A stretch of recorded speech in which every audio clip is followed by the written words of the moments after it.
சவன்னாவின் பசுமையான தங்கச் சமவெளிகளில் லியோ என்ற இளம் சிங்கம் வசித்து வந்தது.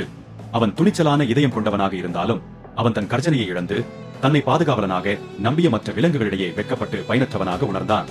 ஒரு மாலை வேளையில் சூரியன் அடிவானத்திற்கு கீழே மறையும் போது லியோ ஒரு மரத்தின் உயரத்தில் அமர்ந்திருந்த ஒரு வயதான ஆந்தையை கண்டார். ஆந்தை அவனிடம், உண்மையான தைரியமும் தலைமைத்துவமும் உன் கர்ஜனையிலிருந்து வருவதில்லை, மாறாக உன் செயல்களாலும் கருணையாலும் வருகின்றன என்று சொன்னது. மறுநாள் ஒரு முட்கள் நிறைந்த புதரில் சிக்கிய ஒரு மான் தப்பிக்க போராடுவதை லியோ கவனித்தார். காணாமல் போன அதன் கர்ஜனையை பொருட்படுத்தாமல் அவர் உதவிக்கு விரைந்து சென்று கூர்மையான முட்களை கவனமாக அகற்றி அந்த மானை காப்பாற்றினார். மற்ற விலங்குகள் அவரது துணிச்சலையும் கருணையையும் கண்டு ஆரவாரம் செய்தன.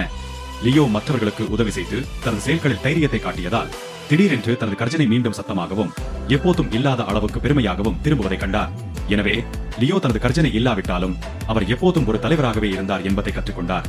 ஏனெனில் உண்மையான பலம் கருணை, தைரியம் மற்றும் அன்பில் இருந்து வருகிறது.